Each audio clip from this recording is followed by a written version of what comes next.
Sunday sunshine all the while. It's a nice day today. It's not raining. Well, there's been more water on this allotment in the past 48 hours than I've ever seen in my life.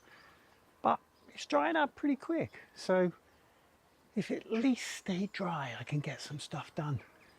And I'm getting to that point where there's a bit of pressure on. The winter groundwork not yet finished, and the growing season ramping up. Oh well, I'm sure we'll get it done. So I've been pretty disappointed with the onions that I grew indoors this season. And yesterday I got to the bottom of it. I think it's a phenomena called compost gnats. And I saw it on a couple of YouTube channels and I looked it up, and the grubs, well, they just sort of eat away your seedlings. And I think that's what's happened to my onions. The onions that I put into the polytunnel were a bit slower at being munched away, but the same happened. I'll show you. So this is my prize-winning Bedfordshire champion onion. And these were the ones that I rescued from indoors and brought outside. And as you can see, absolutely devastated. And there is one of the culprits, this little fly. So I made a very big mistake, and that was using last year's compost. So I won't be doing that again in a hurry. The good news is that the onions that I re-sowed have been doing well. So let's take this cover off. Ooh, there we go. And here are the onions that I germinated indoors and brought straight out, and that was new compost, and they're doing really well. Bedfordshire Champ, House of Craig, Globo, and I've got a few more to come out, which is excellent.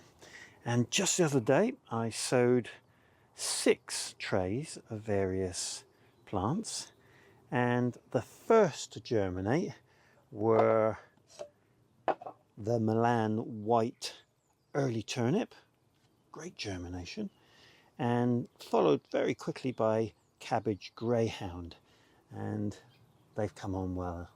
So really pleased with those, and I'm going to be sowing a few more seeds today because the season feels like it's underway.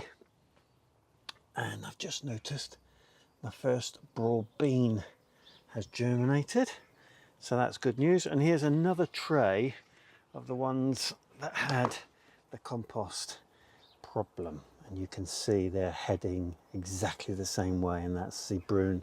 And I think basically the roots just get eaten, so I might just put on the few remaining ones into some fresh compost. But big lesson learned, don't use old compost when you're sowing seeds. Well, I went through a couple of minimum maximum thermometers last year, one that was old and had its day, and then I replaced it with one which, well, it fell pretty quickly and went back. So I've invested in this little fella, and this is a minimum maximum, which also pushes the information to your phone, which is very good indeed, because it's not an expensive one. And those that do push information to your phone and you can store the data are usually quite expensive. So I'm looking forward to seeing how that goes. So currently 14 degrees in here, and the minimum over the last couple of nights has been 4 degrees, so it's not doing too badly. So this is my old work bag, and I decided that I'd adopt it as my allotment bag, and it's been quite useful in the last week or so. Today it's got my seeds in it, and it's just got those tools that I don't like to leave on the allotment, and including my dibbers. So let's sow some seeds. Talking of sowing seeds, I've noticed in this bed these little seedlings coming up, and I'm not sure what they are. Possibly weeds, but there's one over here it's got a sort of lupin shape to the leaf. So I'm just going to keep an eye on those. It'd be nice if I've got some self-sown lupins coming up. I can transplant them. If you know what they are, let me know. Well, so far the perlite compost mix has proven to be very successful. 2 very quick germinations, and well, the jury's out, but I'm going to carry on using this. It seems to be going okay. And today I've got a whole tranche of seeds to sow, and I just got to keep from sowing too many. But herbs. So lots of people had lots of suggestions for that little bed that I've put in front of the chicken coop. Generally people thought it was a good idea, so I'm going to go with it. And I'm thinking herbs, and maybe some flowering herbs would be nice in front of the coop. The chickens could peck at them, and well, it would just make really good use of that space. So I've got a few herbs that I've had for some considerable time, and I'm going to get them underway and see if they can get going, and then I'll use those in that bed.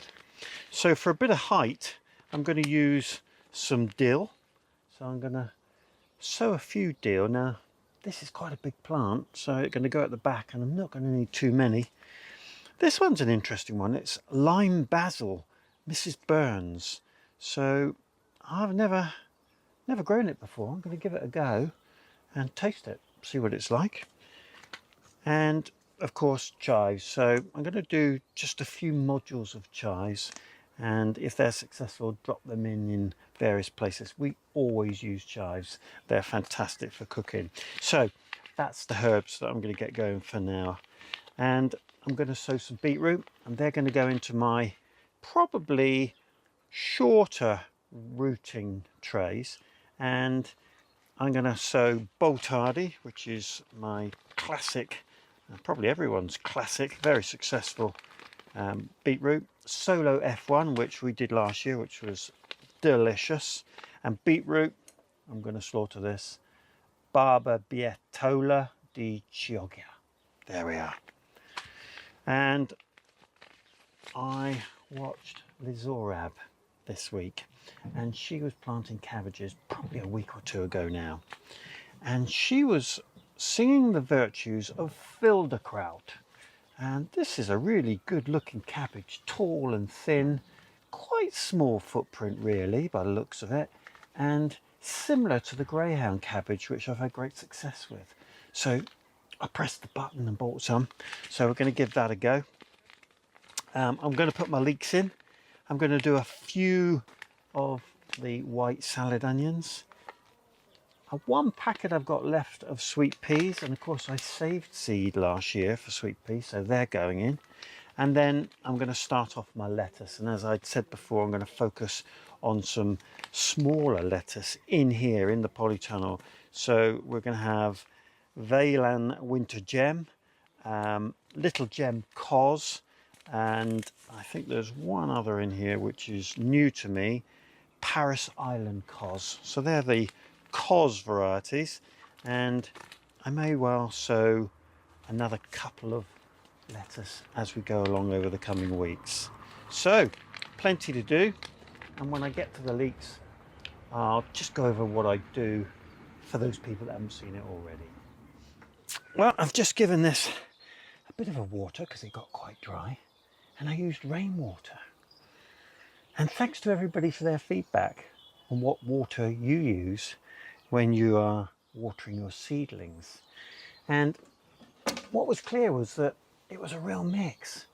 And that's a good thing, because it means everybody's getting success with both variations, tap water and rainwater.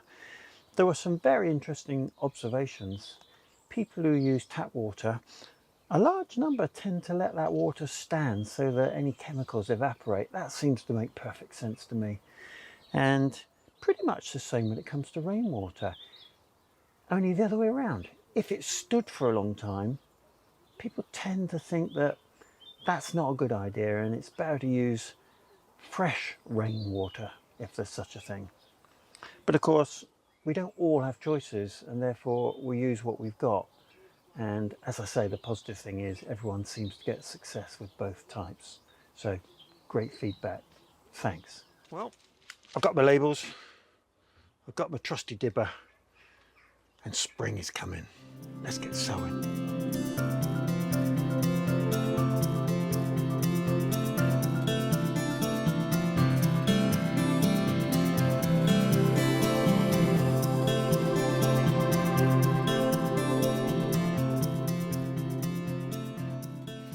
So this is an interesting tray of seeds. They're in root trainers. These root trainers are about 3.5, 4 inches deep. And this is a real mixed group of seeds. And for anybody who's beginning with sowing seeds and growing their own veg, I would urge you not to grow the whole packet of seeds just because you have it. It can end up with huge amounts of plants that you don't want. And gradually over time, you get into the habit of sowing just what you need. So in here, there's 3 rows of the fielderkraut cabbage. So that's just 12 plants, and that'll take up a fair old amount of space. Herb dill, they're very tall. I'm not going to need too many, so just 4. Lime basil, not grown it before, so it looks like a fairly substantial plant. 4 of those. Chives, clusters of chives, so that you get a nice little group of chives, and there's 4 of those. And then onion, white Lisbon, which is a salad, spring onion, 8 modules of those. So those packets of seeds have lasted me years and will continue to last me, and I grow just what I think I'm going to need.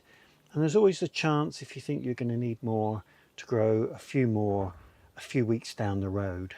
So the beauty of these root trainers is that if they germinate at different stages, and in fact they're ready to plant out in different stages, then you just pop one of these out and the rest can carry on.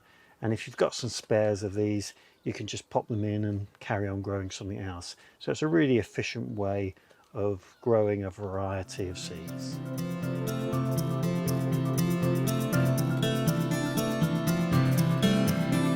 Another mixed tray, quite interesting because we've got some very old seeds, sweet pea, honeydew mix. There's just a few of those in one row.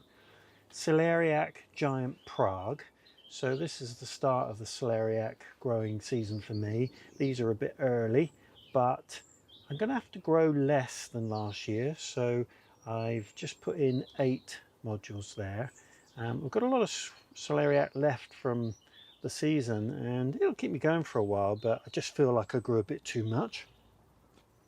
This is rocket and this is saved seed, and I mark any seed that I've saved on the label with saved.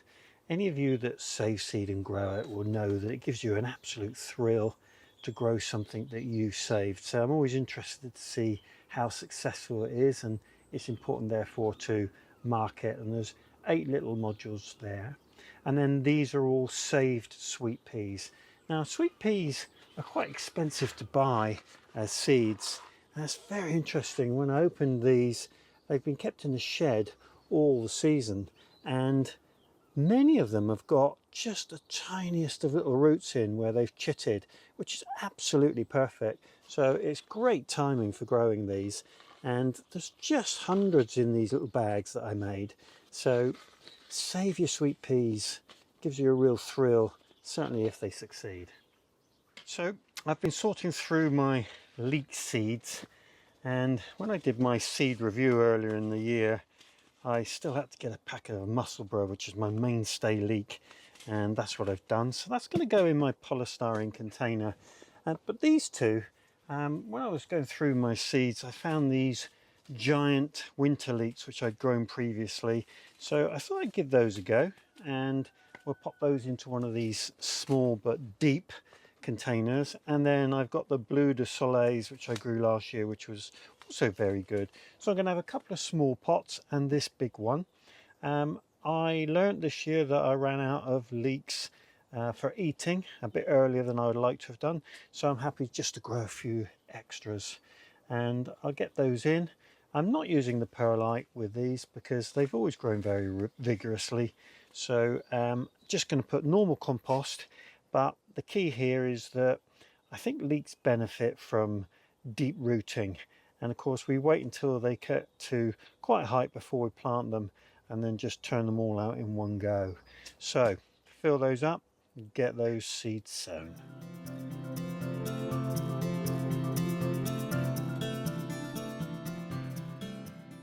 Well, that was the last sowing for today. Some bolt-hardy beetroot, and I grow quite a lot of beetroot because we use a lot. Mrs. K makes a lovely beetroot chutney, and my next door neighbour who looks after our chickens from time to time, she loves it too, so it's a really good currency.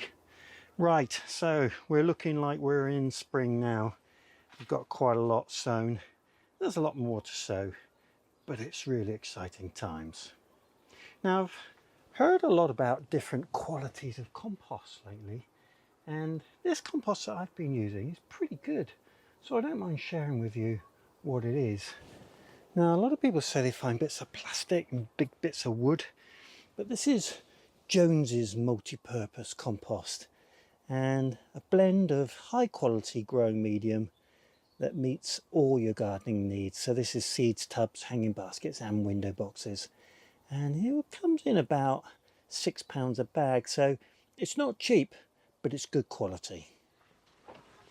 Well, it's not completely dry, but it's dry enough, and I need to knock a few of these groundwork projects out so that I can get on, otherwise they bump into the growing season. So I'm up for finishing this today. I'm just going to take out any last surface soil that I want removed, and then get my carpet cutting skills into play. I've got a knife somewhere. I'm going to cut some of this black plastic and lay it across the whole path and try and dip the edge like a U shape into the gully that I've created, and hopefully that'll anchor the plastic down, and then the weight of the gravel on top should keep it in place. Long term, I've got to fix the side of this so that soil doesn't drop down, but I'm thinking that certainly for the next few weeks it should be reasonably stable, because most bits that are going to just fall off have done so. So, moment of truth, let's go.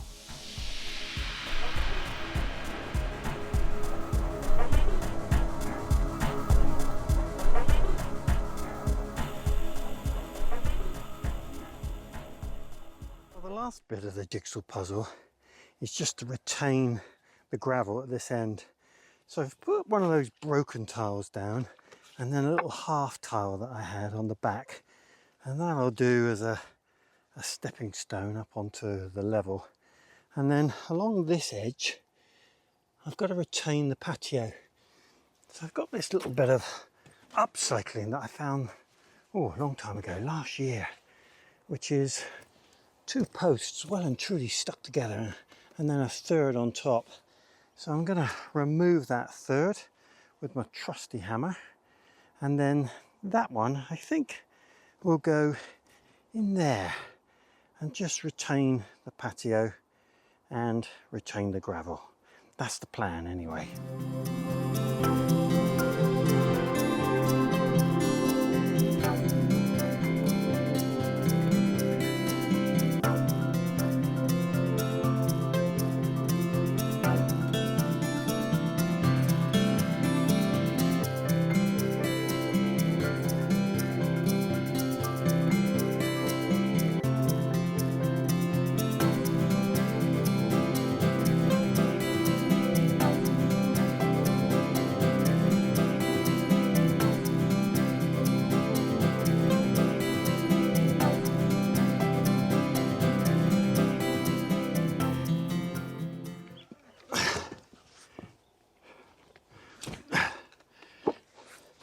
I got some pretty nasty nails bent over, so they're going on the inside.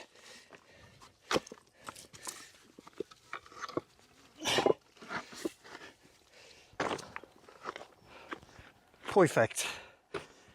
I'll have to end up putting some sand in there, I would think.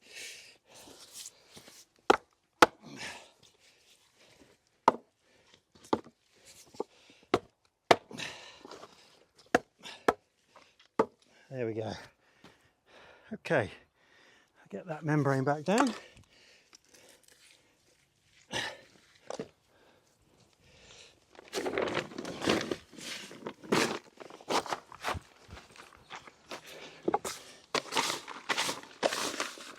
Well, I really have been looking forward to this moment, I can tell you.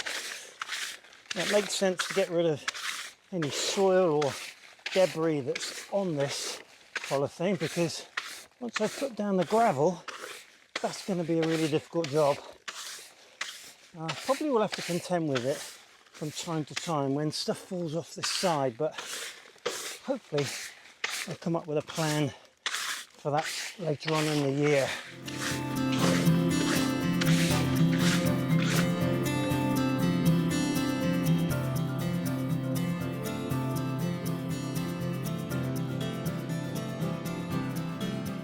I'm beginning to feel like I'm making progress. So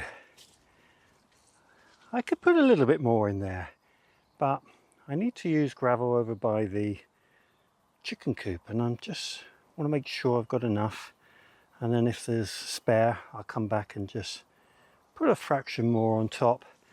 But it's gone in well, and I think I'm going to leave it to settle.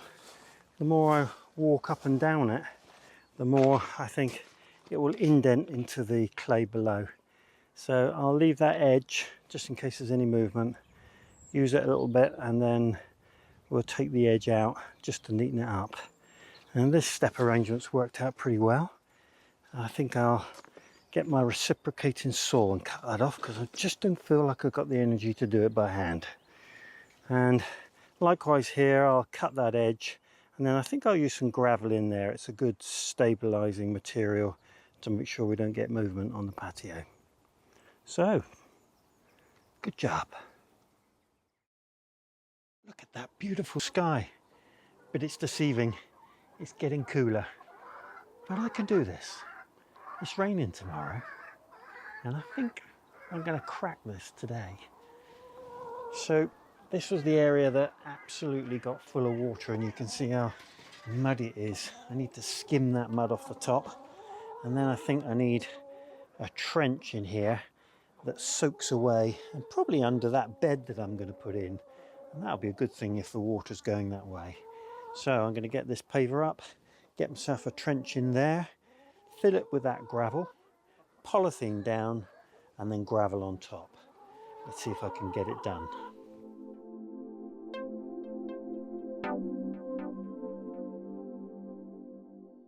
So I've loaded the barrel up with some of this gravel, and I've put all these small rocks that I took out of the bank when I was making the path, just to help fill it out, because I don't want to use up all the gravel. And I'm going to line this small trench with some of this plastic, just so that during the wet months the mud doesn't just clog up all the good air space that's in there that allows the drainage to occur. So that'll go in there, and then the gravel on top, and then I can work further down and under that bed when I get to putting that bed in.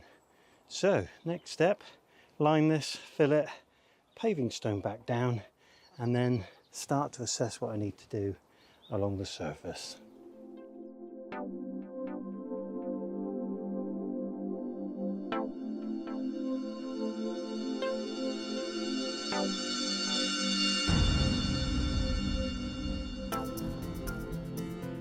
Well, there's a bit of finishing off to do. The gravel didn't quite make it to the end, but that's fine. We'll find a way of finishing off the other end. The main thing is this should stay considerably drier than it's done all winter, and we'll work a bit more on this soak away, but I think the water will drain down there nicely. So it's been a good day. Just one more thing to do for today. Now the temperatures are going down to -1. Well, I don't think they'll get that cold in the tunnel, but I'm going to cover things over good and proper before I go home. I do hope you enjoyed the video today. If you did, click the subscribe button, click the like button, and if you want updates from me each time I upload a video, click the bell and select all. I do hope you have a great day. Diolch yn fawr.